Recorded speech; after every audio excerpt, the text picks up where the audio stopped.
Welcome to the Varsity Gems webinar, a marketplace best practices event. Today's session features a moderator and 3 panelists. We will have an open Q&A session at the end. Be sure to enter any questions into the Q&A box and we'll do our best to answer. Any questions we are unable to answer will be followed up upon to the best of our ability. The session will be recorded and both the on-demand version and the presentation deck will be provided to all attendees in a follow-up email, along with some other interesting reports and pieces of content from our panelists. I'll now turn it over to our esteemed moderator for today's session, author and CEO of McFadyen Digital, Tom McFadyen. Tom? Thank you, Tom. So that was Tom Gatos, our CMO at McFadyen Digital. And I'm joined by Thomas Koch, so you'll have a trifecta of Toms, but we'll really get into the meat of the material from Thomas Koch, Peter Evans, and Cade Peterson, a sports athlete who will be participating in our marketplace for Varsity Gems at NFT NILs. So the subject again is how athletes can benefit from name, image, and likeness, NIL, NFTs. This webinar really combines 3 hot topics that have been in the press a lot recently. Marketplaces, which are a form of platform business, NIL regulations from the NCAA, name, image, likeness, which is a new offering available to sports athletes in the college arena, and the NFT space, non-fungible tokens. So we'll talk about those subjects. On the next slide, you'll see a book that this webinar series, Marketplace Best Practices, is named after. So if you want a free copy of this book, 470-page book, send an email to info@mcfadyen.com, or the digital version will send you a Kindle download code. This was an Amazon bestseller last year for about 2 months in the categories of retail and commerce. And this series really provides a lot of best practices for professionals around marketplace technology, businesses, the financial models, the organizational models, and the opportunities for businesses to transform into platform businesses. So let's go through some introductions after I go through the agenda. We'll have the four of us introduce ourselves. We'll talk a little bit about sports NFTs. Thomas Koch will talk about that. I'll talk a little bit about the different types of NFT buyers and how this website, Varsity Gems, the NFT marketplace, serves a different type of buyer. Thomas Koch will give some more insight into the Varsity Gems stories, and Cade will give examples of athlete motivations in participating in NFT and NIL marketplaces. So let's start with introductions. So the 5 people here are shown on the slide. Actually, one of them could not join us as a coach pulled him into some game activities. So Julius, unfortunately, cannot join us today, but we'll let each person introduce themselves. On the next slide, I'll give you a little bit about introduction on McFadyen Digital myself. So I'm CEO, founder of McFadyen Digital. Actually, the idea of college athletes becoming entrepreneurs with this marketplace is near and dear to me because I started McFadyen Digital 35 years ago while I was in college. Didn't have the athletic skills, so I went into the technology space. But we'll talk a little bit about how athletes in college can become entrepreneurs with an NIL marketplace. So about McFadyen Digital, we do strategic planning, advisory services, budgeting, funding around marketplaces, help select platforms and do tech stack selection. We work on the build and implementation of marketplaces as well, from digital goods to physical goods, all types of different marketplaces. We help recruit sellers, the people that will be selling products. In this case, Thomas Koch is doing that with athletes. They are the sellers on the NIL marketplace, onboarding those. Sometimes it's a seller of physical goods in a physical goods marketplace. Help with launch, digital marketing to sellers and to customers, and ongoing performance management and some of the data analytics and business intelligence that can optimize a marketplace. And one last thing about McFadyen Digital, although my name's on the book, it was actually a team of people at McFadyen that wrote the 470 pages in this book. So credit really goes to the team at McFadyen Digital. I'll hand it over to the other McFadyen Digital person, our newly joined Chief Strategy Officer, Peter. Hey, welcome everybody. It's great to be here. Thank you for joining. My name is Peter Evans. I'm the Chief Strategy Officer at McFadyen Digital. There's a lot of strategy that goes into designing NFTs. There's the token component. There's also the platform component. And I've been following this project since its inception. So excited to be here and hear and share more about this platform.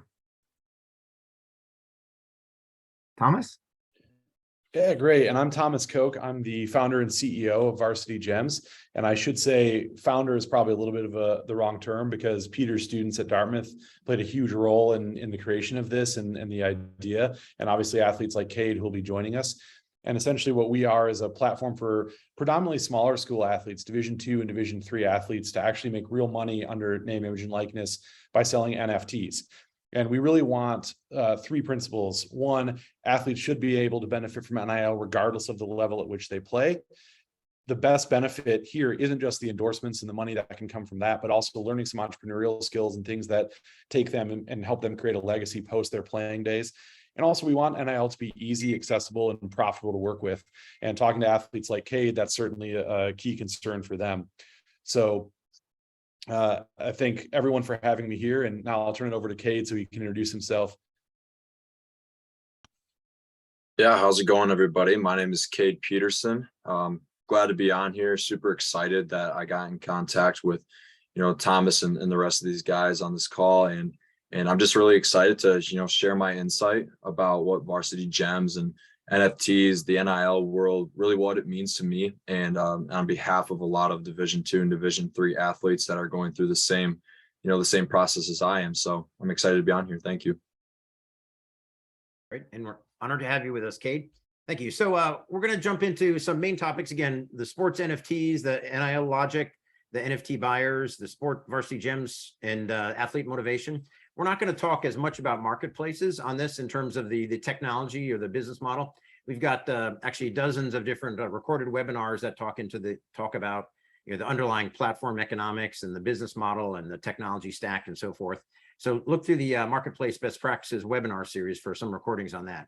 Let's jump into the topics of the sports NFTs. So Peter, do you want to take us away on this subject? Sure, happy to.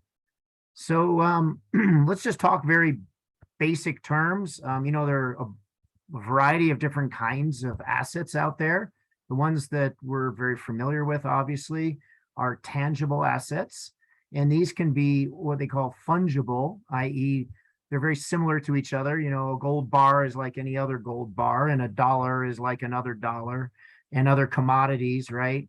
Those would be called tangible, fungible assets.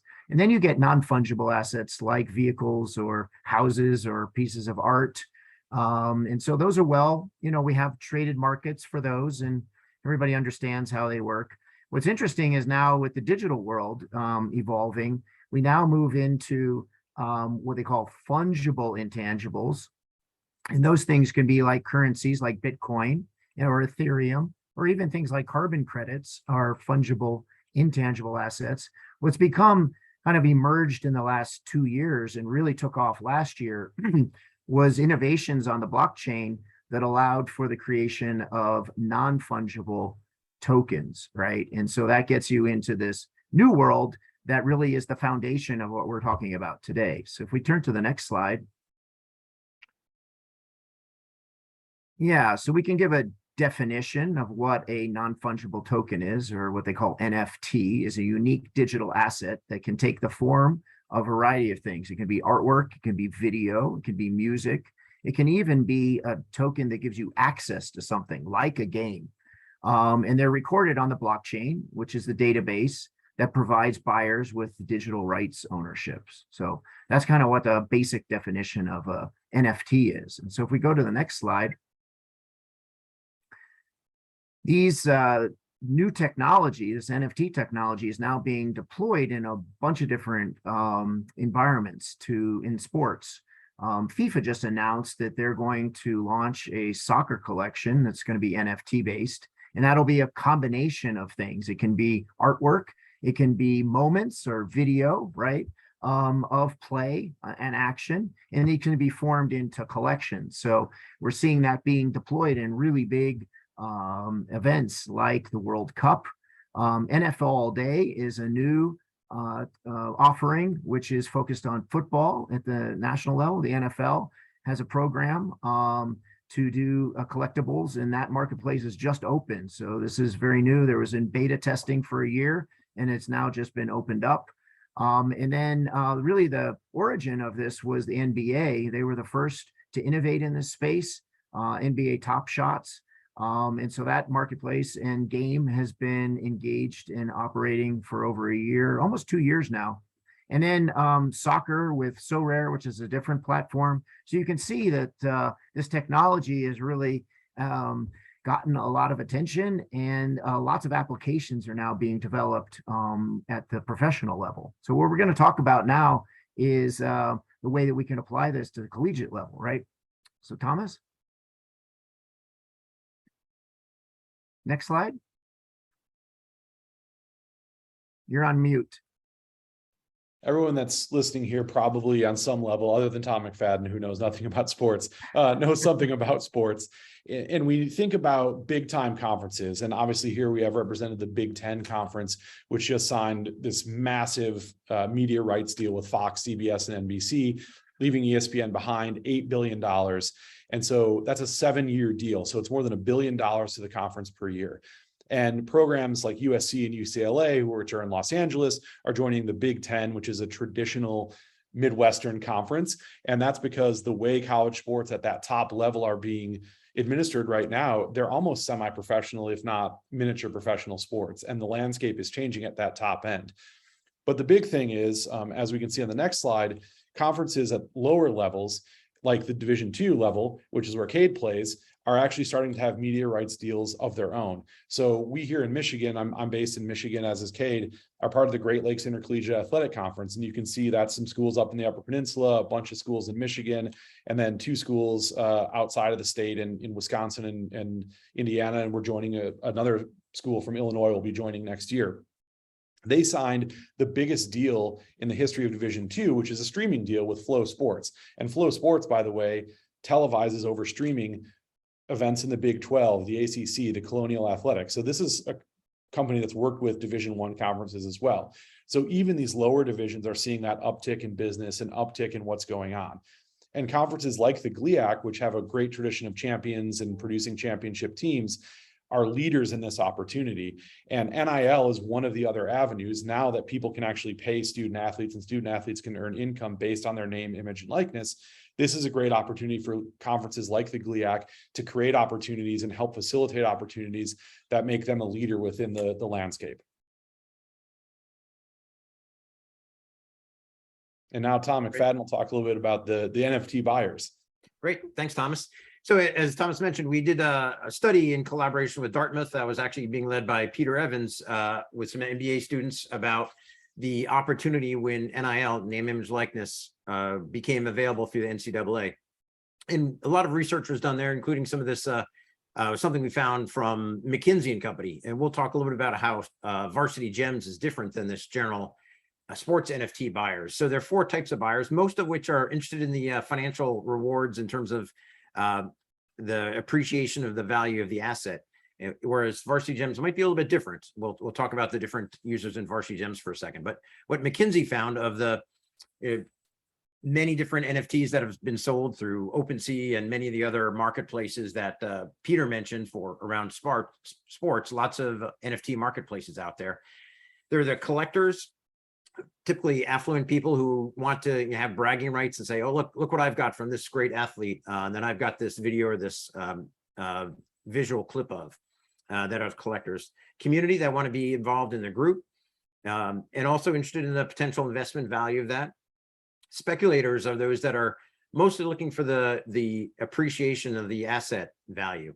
And NFTs have had a wild ride of up and down throughout the last couple of years, as it's a very, very speculative space.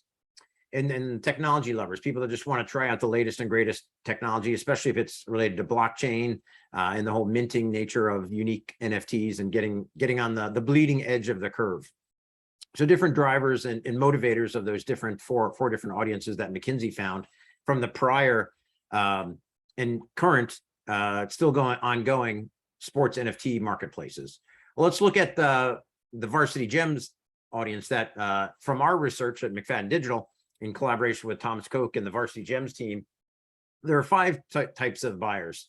So boosters, those that may want to support their school. If they're alumni and you want to, instead of writing a check to the school for some alumni support activity, you can support the athlete individually and legally through the NCAA NIL process. Of course, parents would love to have some asset of their children and support their children in their sports and academic careers. Fellow students can show and fans as well can show their support for their colleagues in school as well as alumni that may be fans or other fans that are not necessarily alumni of that school. And of course, there will be investors looking at the appreciation opportunity of buying an NIL asset of an athlete who may go on to become a superstar, and that asset may rise in huge value.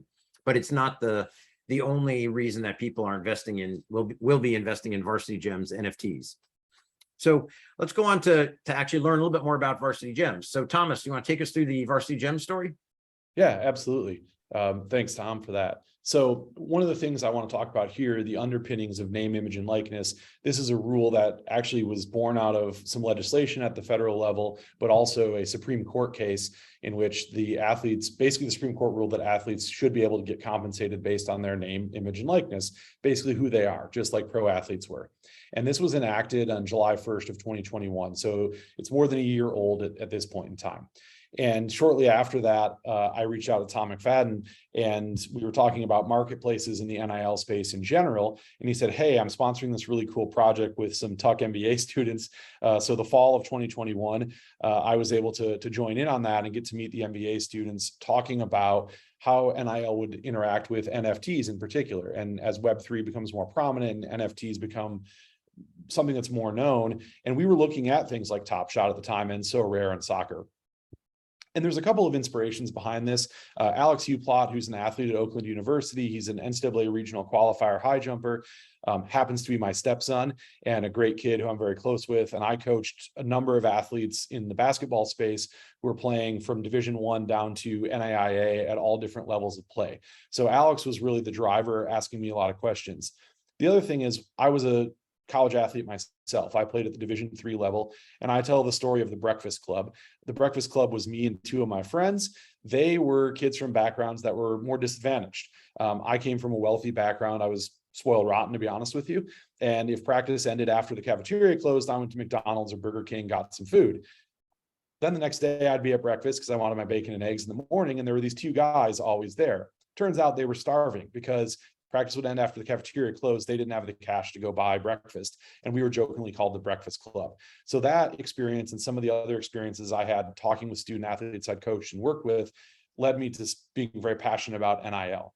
So if you go to the next slide, what I really want to talk about is after that study at Dartmouth, we looked at this from a little bit of a different angle in some of the other platforms. First of all, we wanted to make sure that athletes never had to pay to participate in something like this, that NIL should be for them to actually work for them and make them be able to benefit. And so what we do is we work with student athletes like Cade. They sign a contract. We secure 10 to 15 images from those athletes or more. Some are more active. Some are a little bit less active. And you saw on the slide that Peter showed up in the corner was Ivory Durham, who's a quarterback at Valdosta State. What we did is create essentially what looked like digital trading cards. The motivation behind it was sort of a 1980s Topps baseball card. I'm from that Gen X age group where we collected those things. And then I have younger kids who are kind of collecting digital cards right now, Pokemon and things like that. So merging those two together. So the marketplace itself has these digital trading cards. They're marketed, they're sold, they're traded on Varsity Gems. In the future, we'll have opportunities for things like auctions and actually the ability to resell. But the key here is it had to be really easy for the student athletes to do this beyond just sending us some images. We also wanted to make sure the athletes benefited greatly from this. So they received 75% of the revenue. And that's the most important thing, is putting some change in their pocket so that they can benefit from this while at the same time benefiting in the NFT world. And if you go to the next slide, one of the things going back to this is it's easy and low cost for us because we use a process called lazy minting. And what that means is the NFT itself actually isn't minted until somebody purchased it. That means that the student athlete isn't incurring a cost up front. There were some other NFT platforms where there was actually expense up front to be involved, and we wanted to make sure that that never happened. In addition, we wanted to have this marketplace approach. So instead of being a place where an athlete would have to market and sell their own NFTs on their Instagram page or something like that, we wanted them to be able to have a full marketplace where it could be marketed. They could point people back, have all the payments and all the things included that are important in a marketplace, so it's easy for them. In addition, that allows us to be wide or narrow. We can do things like be completely narrow and work with a specific sport. Like right now, we have a lot of football NFTs because it's the football season and we're kicking off that way when the site gets launched. And as we're preparing for that, in the winter, we might have more basketball NFTs or hockey NFTs, but we can also be wide. We can work with any athlete in any sport in any division. We just want to focus on the Division II and Division III athletes and create a marketplace for them. And there's a lot of compelling data, not just from the stuff at Dartmouth and the stuff that we did at McFadyen Digital, but also in our own research about the size and scope of this market, especially for athletes at the lower levels of play who weren't getting as much attention when NIL first was enacted and were sitting on the sideline a little bit, getting fewer deals than some of the top end Division I athletes. And we can go to the next slide. One of the big things, as I mentioned, is we want to focus on these. Look, NIL has been about big time schools, big time sports, football players at Alabama, basketball players at Kansas. That's great. In addition, we've seen that NIL has really been focused on brand deals where they're doing endorsements. And in conversations with Cade and other student athletes, we've found out that endorsements really aren't that exciting for some of them, especially if it's a product they don't believe in, don't care about, or that product wants them to be an ambassador and take up a lot of time. They don't have that kind of time because they're in season. So we want to make sure that NFTs could be for anybody. The NFTs are a way that any student athlete can participate, even if they don't want to do endorsements, if they just want to benefit from their name, image, and likeness. And this is at the core, and they want to sell to their fans, their supporters, and folks like that. In addition, we wanted to create a community and engage with that community. All of these programs have a rabid fan base. It doesn't matter if you went to a small school at Kalamazoo College like I did, or a big time school like Michigan State. You've got a rabid fan base. You've got people, you've got boosters, fans, certainly your friends and family and people that know who you are. And it's important that as a student athlete, part of the great thing about playing college sports is being able to connect with that community. So it's not just about playing for 4 years. It's when you graduate, getting job offers and having that legacy where you can connect. And Grand Valley is a perfect example of that. Athletes who are alums tend to help out current student athletes when they're finding jobs when they graduate and help them build a lifetime of support so that they really feel like they're part of that community. And we can go to the next slide. So the other thing I didn't mention in my bio is I do run a student accelerator here at the university, and I do teach. And dealing with students as entrepreneurs, that's at the core of what this is about, right? Student athletes should be building their brand and building their future and their legacy. So a guy like Cade comes here for 4 years, puts a stamp on what he's doing on the field. That's fantastic. But no offense, Cade, sorry, you probably know this. You're not going to get to the NFL. Maybe you will. I don't know, maybe the Arena League. But the chances are you're going to have a career in a different sport or a different field, right? Outside of sports. And you want to still have that brand and that build that future while you're here and take advantage of people remembering who you are and remembering the great things you did. And that really comes with connecting with those alumni, the fans, the supporters, and building that legacy for when you leave campus and go somewhere else that you're still around. In addition, the NIL opportunity, we've just scratched the surface of what student athletes can do. We want to give some novel opportunities for student athletes, different than just endorsements. That might be in other marketplaces, doing camps and clinics, doing charitable works, things like that. But here at Varsity Gems, it's about selling NFTs, which are easy for them to do. It's a great way to connect, and it might make a huge deal for a kid. Cade and I were talking about some of the Cameo style phone calls he did. And I can also mention having children. If they meet a student athlete, it doesn't matter what level the student athlete plays. It doesn't even matter if they're a star player on the team. The bench warmer at a Division III program is just as important to them and just as cool to them because they're kids. And so it's a novel way for student athletes to benefit. What's also great is helping the student athletes learn aspects of business, entrepreneurship at its core. With NIL, you're learning things about branding, about financial aspects. Taxation could come into play. all of these things that are essential about business and helping you have a holistic view of business. So when you go out into the real world afterwards, you can have intelligent conversations because you've been exposed to certain things. In addition, if you've been promoting and marketing yourself, you've got some real world experience and a portfolio to show off and a resume builder that's really, really great for you. We also wanted to make sure that athletes controlled this opportunity. Okay. And so one of the things is that athletes can be a creator. So right now we're individually reaching out to Cade. We're going to talk a little bit about how he came to Varsity Gems and how we got him. But any athlete can reach out to us or just simply show up when the site is, we're right now ready to go live probably next week. When the site's live, the student athlete can actually go on and create their own profile and be that creator, and they can sell on the marketplace easily, and they can control the conversation, they can control what happens. And we wanted to put that control in their hands so they really felt like this was something that they owned and they were responsible for. And we also offered other things like referral bonuses, potential upsells, things like that, where the student athlete could make further income for referring a teammate or upselling a digital frame or something else.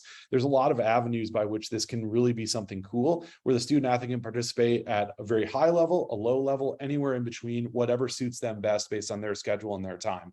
And we want to support them as mini business owners and have them feel like they are entrepreneurs and they're benefiting greatly from this as mini business owners. And the other thing I want to mention is, yeah, we're actually working with some teams right now as the official NFT. What does that mean? We can do entire team sets. We can do team packs. We can do things like challenges against rival schools. We're planning an anchor bone rivalry with Grand Valley and Ferris State NFTs when that game comes around later in the season, because that's a huge game at the Division II level. And there's some great Division III games here in Michigan as well and across the country. And the reason why that's important, we can't go to a team and say every athlete on your team has to participate. But if we open it up to everyone on the team, then teammates don't get jealousy or anything like that. We were, Cade and I were joking a little bit about some of his teammates wanting NFTs as well. And Julius, who couldn't be here, that was another thing. Some of his Wayne State teammates saw him doing this and said, hey, how do I get involved? And that's really cool when a whole team or large group of team players can get involved and maybe even create team packs. So a real diehard fan of Wayne State could buy a pack of Wayne State Warrior football NFTs and have that, for the season and own it and come back every year and buy a new set. But again, being able to compete with other athletes and schools and really make this something where you're not just competing on the field, now you're competing off the field, but not in a way, the great thing about Division II and Division III is it's not about hating the other team. It's about, I know those guys, and like Ferris State and Grand Valley, we're all in each other's backyard. A lot of these guys played each other in high school, maybe even went to high school together, and now they're playing against each other. And it's a friendly rivalry. It's great to see that week of that game. Everyone's wearing their hat and their colors. I'm not allowed to wear any red on campus that week because Ferris is red and gold. So we have to make sure we wear blue. Those are the kind of things that make college sports great and great for the athletes and will benefit them and increase the activity on the marketplace. So now let's talk a little bit about the tech, because obviously this is a technological play.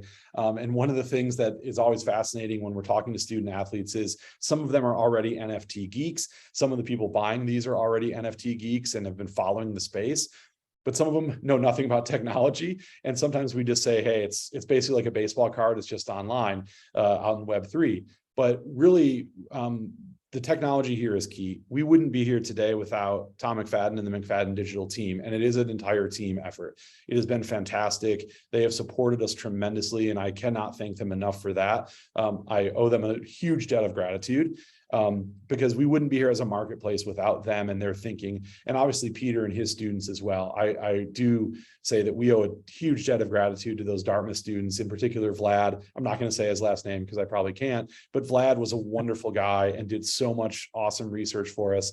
And really that's made this what it is, and will continue to make it a success when we go live and are there. We're in preview mode now.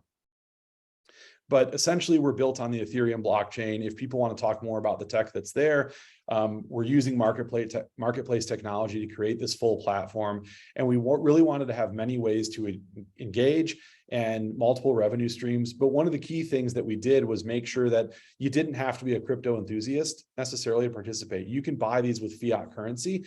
And the reason why is if Cade's grandma wants to buy an NFT, she probably doesn't have an Ethereum wallet yet. Maybe she does. I don't know. I don't know what goes on up in Maple City, but the chances are she's more likely to have a debit card or something like that. So how can we make it easy for the student athletes, supporters and fans to purchase these? And now we can go on and actually, I'm going to interview Cade. And so first of all, Cade, thanks a lot for joining us. Yeah, thanks for having me on. And I put a fun fact up here that you're one of now 3 Peterson brothers. I guess Brett is on campus now and on the team. So that's pretty awesome.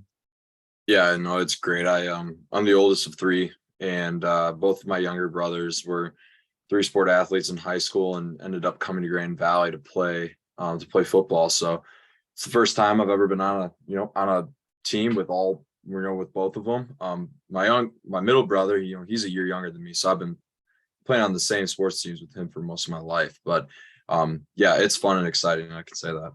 Yeah, very cool. So how's the season been going so far? Doing well. We're 2-0 right now. Ranked, depending on the poll, ranked 2 or 3 in the nation. So obviously high expectations. We played top 5 matchup in Colorado School of Mines week 1, beat them on a last second drive with like 50 seconds left to win that game, and then flew out to Colorado State Pueblo this last weekend, who was ranked 21st in the nation, I believe, and beat them 35-10 in the rain and the cold. And so it's been a good start. Camp and in the first couple of weeks have flown by. So it's exciting where we are right now. I can tell you that. Awesome. Well, let's dive into a little bit about how you became involved with Varsity Gems and how this relationship started. Yeah. So if I'm not mistaken, I believe you and I got connected. Was it Instagram? It was. Yeah. Yeah. Instagram. Saw the message one day and got to reading it. And I was intrigued. The whole concept about NIL is obviously interesting to an athlete, and it's something that I think as athletes we look forward to and seek to pursue. But when you reached out to me, kind of through some conversations, through some emails, all that good stuff, eventually joined the team, and it's been great ever since. Varsity Gems does a lot for athletes that might have that same enthusiasm for their sport, but may not have the same opportunities, which is amazing, and I love. So that's kind of how we got connected, and it's just the beginning, obviously, but it's been great so far. Yeah, and one of the things when we were talking before the call today, you talked about is more on the NIL side than the NFT side. One of the things you liked about us is that we were real people, and so some of the other NIL deals may not have had as much integrity or felt that way. Yeah, no, definitely. So, there's been Instagram pages / companies, I guess I'll say, that'll reach out, via, either regardless an email or DM on Instagram or Twitter. And once you really kind of engage in that conversation with them, you don't really feel like it's very relatable and very authentic. So that's kind of one of the things that I know that me and other athletes struggle with sometimes is you're looking for an NIL deal and you're seeing a lot of these older guys, or not older guys, but Power 5 guys, receive these deals, and it's like you see a person shaking another person's hand, you see them sign the contract, you see the processes that are going into it, and that's not always the case. And so the thing about Varsity Gems is I felt about as close as that as I could, for going or getting connected on social media. And so that was a big thing for me. And the whole NFT concept of it was interesting to me because I am not an NFT geek per se. Like I understand what they are. I've followed the trends that you see all over like Twitter and TikTok, and I understand like the world of it, but not really engaged it in myself. And so the first thought I had about it was, you see an NFT and you're seeing these guys talking on podcasts. Yeah, I bought this for so-and-so and I resold it because now it's worth this. It's like, okay, well, how does that work? And you think of yourself as a buyer to start, is what happened with me originally when these first started to become popular. And then all of a sudden I've got one of my own, and I'm like, whoa, this is kind of neat. Like, I like this. This is interesting. This is new. And to tie that in with NIL is really unique in a way, because it's something that is, relatable to what I'm going through right now as a collegiate athlete. And so I thought it was a great merge of worlds, and the way that it's been going right now has been awesome. Yeah. So let's talk a little bit about that. Thanks for that. How are you promoting yourself, and how are you promoting the NFTs as you work with Varsity Gems? Yeah, I think it's just going to depend on, obviously we're looking forward to the marketplace that's going to be opening up, like, and all that good stuff. And through social media is a big one. I've had social media now for, I guess, since I was in middle school is when I really started to build my social media per se. But yeah, definitely through those, and then connections is also another big thing. Much like if you were to talk to a school of business students, it's about who you know. And I believe that if you get connected to the right people, people that I know, they know somebody, and so on and so forth. I think that there's, endless opportunities when it comes to that.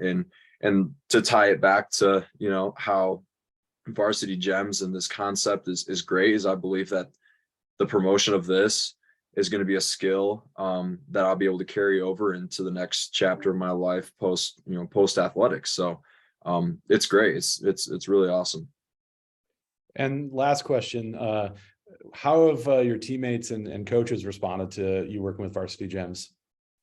Yeah, well, I'm going to be honest, like, I haven't really disclosed like much information about it, just because I've wanted to, see and feel it out for myself before I really gave a true answer about it, and what it actually was. And obviously now I'll be able to really, inform them and talk to my parents and everything about it, and just kind of let them know what it is, and the opportunities that it provides, because this is obviously not something that is just unique to me in a way. There's so many people on my team and other teams that have this opportunity.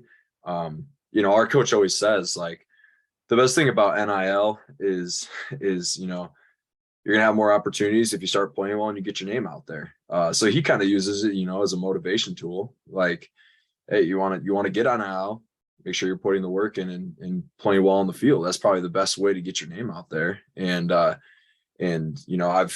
like Julius, I've played against Julius for a couple of years now. Like, I know of him, he knows of me. It's just kind of those things. But I think for the most part, guys react to it well in a form of excitement. But also, obviously, they're going to probably want to engage. And I think that this is providing a good opportunity for them too. I have a quick question, Cade. How did you get the photographs? Obviously, you didn't take that photograph yourself. It's a great photograph, but for athletes that want to be able to put their material up on Varsity Gems, they need somebody to take these photos or videos or other things. So how do you think through that process? Yeah, I think it depends on the school, and how they run their game day. So I know at Grand Valley, there's actually, through the NIL app and platform that we use, it's called Influencer. And what we do is there is, anywhere from 5 to 10 photographers that'll come to a game, right? And some of them want to, like, give the athletes the pictures. And Okay. so how that'll work is they'll run it through, like, the school's platform that, like, sends it to the student. Does that mean, like, to the student athlete? And it's just kind of unique because and also, like, I believe there's some, like, you can go on Google and just find the picture and you can click save. Like, sometimes it is that easy, but I know that for, like, this picture and a lot of others, there's like photographers that volunteer. Sometimes there's photographers that are hired out by a company that want them to take pictures, and then they get in contact with us. So Gotcha. And I can actually jump in and say, we do a mix of that Cade just described. There's several, I think we should mention that there are some apps in the space. Influencer, which is one of my favorites, is working with Grand Valley State and a number of other programs, Michigan State here, University of Denver, who we're working with, some others. In addition, there's Open Doors and a few others that exist. Barstool Sports actually just announced their own. What's also really cool is some of the smaller schools have had their own. You can reach out to their staff, and their licensing department will reach out to you to the extent they have a licensing department. Like at Michigan State, there's actually like 4 people in licensing you talk to. And other athletes are sending us sort of action shots or candid shots, if that makes sense, where they take their own photos. And we've also done some photo shoots. So we've got some coming up where we actually took 2 female track athletes who we met at a SAC retreat with the conference. And we took a photographer up and did a photo shoot with them and came up with some beautiful images that are ours and we own them. So it's a variety of ways. Yeah. You really have to be careful with intellectual property, not to step on the school's toes, because you don't want to build a bad reputation. Right. And you could actually build avatars as well. So it doesn't have to be a real likeness. It could be a digital character as well. So there's lots of opportunities here. You're getting into the creator economy, right? So that's exciting. Yeah. And with that, I think we're ready to jump into some Q&A. Right. So thanks for that discussion, everybody. That was incredible. Really appreciate it. So we do have some really good questions here from our group, our attendees here, and thank you everybody for entering these, and please feel free to keep them coming. So the first one is I'm going to ask this to Peter, because this was about something. It was about something that Thomas said about the difference in payment types. And you mentioned, Thomas, you mentioned the difference between fiat and cryptocurrency and paying through a wallet. I know Peter's done some talks about this and whatnot academically and professionally. Could you just talk us through those different methods of payment and what that means? Sure. I'll just give you the framing, and then I'll turn it over to Thomas to talk about how it actually works on the Varsity Gems platform. So crypto is what I mentioned are the fungible tokens. And so a lot of NFT platforms are set up so that you need to have crypto in order to participate and engage in transactions on a particular platform. And they can vary, right? It could be Bitcoin, it could be Ethereum. So there's a whole range. If you go out and count, I think there are more than 10,000 tokens out there. So there are a lot. Most platforms obviously focus in on just a few. And then these are transacted through these wallets. And then if you need to exchange between tokens or between tokens and what they call fiat, that is the regular currency that we use in our daily lives, like dollars or euros, they have crypto exchanges. And so, Thomas mentioned the challenge of not making this too complex, because if you make it very restrictive and you require people to have crypto in order to participate on a platform, that creates a barrier to entry. So Thomas, tell us how you've designed this. Do people can they pay with their credit cards? Can they, or do you require that they pay in crypto? Yeah, they can pay with a credit card or a debit card, just a traditional card transaction. And like you said, our approach was KISS, keep it simple, stupid, right? We want to make it so that anybody, whether they're a crypto enthusiast or not, can participate in this, because we do anticipate a lot of buyers realistically being folks that don't have crypto experience and they're new to it. And I think one of the things that when people hear NFT, it actually can create some, I think Cade did a good job of addressing where I started out as a buyer, now I'm selling mine. But he's a young guy and he's used to this technological world. There are young people who love crypto. There are other people who are middle-aged who are kind of getting into it. And there's other people who are like, I'm never touching crypto. And it kind of reminds me of when my mom first, even though my dad worked in e-commerce, first started buying things online. Well, this is the next step. This is the next iteration of that. Are people actually going to buy things with crypto and own crypto assets? And we're not quite there yet with Web3 where it's reached critical mass, but it's getting closer. So we wanted to make it easy so anyone could participate and feel like they're part of this process. And again, we wanted to treat them as digital trading cards. The simple goal was have it just like going to the baseball card store and buying a pack of Topps cards. So obviously you can pay with your credit card. Can you also pay in Ethereum if you have Again, an account? Okay, Yep. And we are working potentially at having an official crypto wallet partner, which would be exciting, but not there yet. So gotcha. And one thing, just to clarify the term fiat versus crypto. So fiat could be like the US dollar, the euro, the British pound. Those are, money is backed by the government, and the government ensures the integrity of the asset.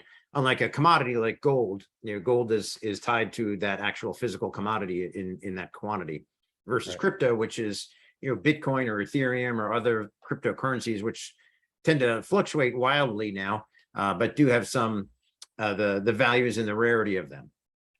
So fiat versus commodity currency versus cryptocurrency. Nice, good answer. Thanks for that. So we have a couple questions here that I'm going to meld into one. Actually, this is three melding into one. And this is all about the attitudes of the athletes' parents. And that was, of course, one of our 5, buyer profiles for the NFT, for the Varsity Gems NFT marketplace. So I'll start this with Cade. You had kind of alluded to, your parents, and I think that the extension of this goes on to Thomas then about the attitude of parents, towards the entire marketplace. So Cade, you did reference your parents, so I don't know how much you've talked to them about it, but have you yet? And how do you think that's going to go if you haven't? Like, what do you think their attitude is about this whole thing? Yeah, I think that they have a very optimistic attitude about it. I've mentioned it briefly to them. But they, for me, like being able to just explain, like, my parents aren't big into crypto or NFTs. That's just not, not their gig. And so trying to find ways to, make them understand how beneficial this is. And when, saying it like that and in that manner they're all about it, like they think it's awesome that, watch their son benefit in a way for the hard work that he's put, all that good stuff. Right. And although the, I guess the method of it is a little different for them. The thought process and intention behind it is what they really care about, and they're all about it. So awesome. And Thomas, how are you feeling? How are you seeing that manifest in the market at large? yeah, it's really interesting. That's a great question, because there's a couple different cohort of athletes that we've worked with. One of my favorite is the hockey players, many of whom are already drafted when they're 18 or are somewhat professionalized, and they have advisors. They're not quite agents representing them. So we talk less about their parents' attitudes and more about the attitudes of folks like that. But I did have an interesting conversation. I won't say the name of the school. It was a Big Ten school where a young man's father was actually the one who responded to us. And he had a lot of questions, and it was very interesting. He asked great questions, and we're all about transparency. So we actually relish those kind of exchanges because it helps us explain what we do. But we've seen a lot of that where parents are concerned. They're hearing about student athletes. And as a parent myself, my son got burned on a deal. And when I told him he got burned on the deal, he didn't believe me until I showed him how he got burned on the deal. But it was really unfortunate. So that really went into part of, one, how much control we want to give to the student athletes, and two, how we want to structure the site to make it fully transparent. We want the contract that any athlete signs with us to be fully athlete friendly. And we want everything to be just about the benefit for the student athlete first. And that eases a lot of parent concerns. And unfortunately, in the NIL world, there's a lot of people going the opposite direction. And that's probably true in the NFT space as well. But we did have some student athletes who actually were already terrifying their parents because they had not created sports NFTs, but had created artwork NFTs. And one of them had probably violated NCAA rules in doing so. He was one of my son's teammates. I won't use his name, but his compliance director hopefully isn't on the call. But we were able to correct the situation. But his parents were glad that we were there and able to answer questions. So I think how you get around it is, one, being transparent to the student athlete who's participating, and two, letting them know if there's any questions on anyone else's part, we're here to answer them and support them. The reality is there's a lot of learning, Yes. to do in this space. It's all new. The crypto is new, the NFTs are new, and the NIL is new. So there are going to be mistakes, but I think recognizing that and correcting them quickly, and as you said, being transparent about it is the way forward. Yeah, I laugh a little bit because I went to a D3 program that's only really good at tennis and swimming. And we were on probation for 2 years because of something our baseball coach did, which meant that there was no postseason for the football team who'd never been to the postseason, so we didn't care. But the reality is, I think the NCAA and some of the administrators at conference levels and school levels are very much in that learning process. And when I'm not doing Varsity Gems, I'm speaking at a lot of universities. And when it comes to things like this, NFTs are a great example of merging a lot of different things. The biggest concern comes around sometimes intellectual property. And one of the things I've really enjoyed was talking with a compliance director at a university whose games are on ESPN3, also televised on a local public access channel and on the student network, who owns the highlight when there's also 10,000 people in the stands, half of whom have a cell phone out filming the touchdown. Right. Who owns that touchdown highlight or the picture they've taken? And that's the next phase of this, I think, will be someone creating a marketplace for IP around this. And somebody smarter than I am, obviously, maybe Peter, but Yeah, well, I think from the perspective of buyers, often the collector and the platform thinking about the collector is also important, right? We've seen lessons from Top Shot where they flooded the market after a run up and they overwhelmed the market with too much supply and crashed prices. And so a lot of the collectors felt like their interests weren't being, so kind of a measured pace and really thinking about the total supply will be really important for long-term value creation on the platform. Absolutely.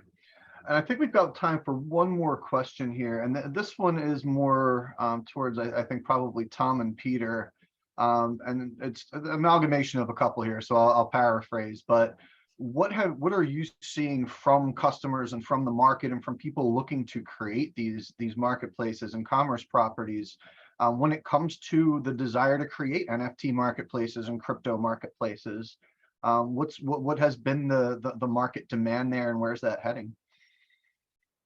I'll give a broader description about digital marketplaces and let Peter dive into the NFT aspects of it. But we look at three types of marketplaces: physical goods like an Amazon, eBay, Etsy, where you buy a product; digital goods marketplaces like this Varsity Gems NFT marketplace, or Amazon, the Apple App Store or Google Play Store, which those combined do about $150 billion a year of digital goods when you download an app or content from the Apple App Store. Those are digital goods assets, much like NFTs. And then you have services marketplaces like a TaskRabbit or Uber or Airbnb that provide services. Digital goods is one of the fastest growing segments, definitely more so than physical goods, because you don't have all the constraints of moving physical goods from one place to another, the manufacturing of it, the maintenance of that physical asset. Digital goods are much more easily moved around digitally, obviously, transferred, created, used, leveraged. So it's a much faster moving, much quicker opportunity. There'll be a lot of ups and downs in it, like we've seen with some of the NBA Top Shots and some of the other NFTs on OpenSea. It's still, they have peaked at 5 billion a month and going down to 1 billion a month, but that's still $1 billion a month of NFT sales. Is still a lot of NFT sales. So it's going to be wild ride for NFTs is my broad line comment, but Peter can give a lot more specifics than I can. Yeah, I think one area that's really interesting is the transformation of things that were done on paper to digital. So we're seeing, for example, comic books now being converted to NFTs. And so DC Comics now has a huge program to launch NFTs. And so your physical item. Time Magazine has a whole series of NFTs. And so the media companies, we're now getting into where film, right?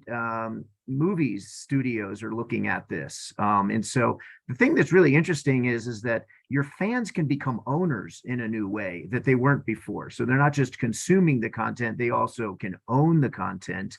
And then the really sophisticated projects allow third parties to come in and build on top. So Adidas with Artifact, Nike with Artifact offers lots of interesting ways where the participants become creators. And so the thing that's really interesting about the NFT space is that it really opens up and changes how you think about who's the buyer and who's the seller, who's the creator and who's the consumer. It kind of jumbles this up in new ways that are pretty exciting when you think about it. And yes, there's a lot of volatility, but I think this is a mega trend, and we're going to see a lot of interesting innovation here. So Varsity Gems is, a great example of innovation that's happening in this sports arena. Great. Well, I think that gets us to our time here.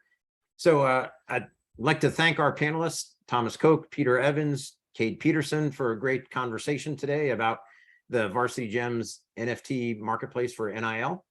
We really had to use another sports analogy, trifecta of things here.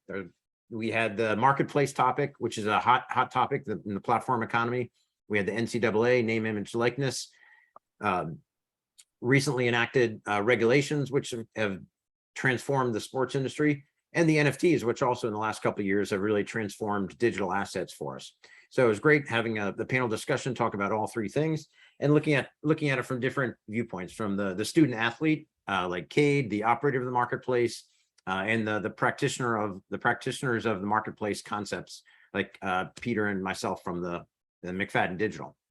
So thanks to our panelists, thanks to everybody who attended.